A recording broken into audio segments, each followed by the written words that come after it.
Judithe safely gave birth to a baby boy named Slaven.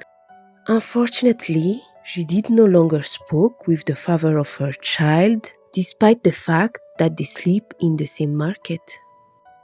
A short time after giving birth, Judithe had to return to her daily work. Day or night, Slaven never left her side. One day, a journalist reported her living situation. It went viral, which led to an association to help her temporarily leave the street.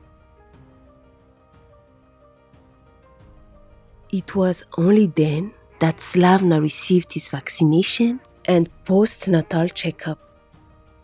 The association taught Judithe basic skills, including how to feed her baby, hygiene, and other necessary daily cares. Judith's wish is to learn to cook and one day to have her own shop.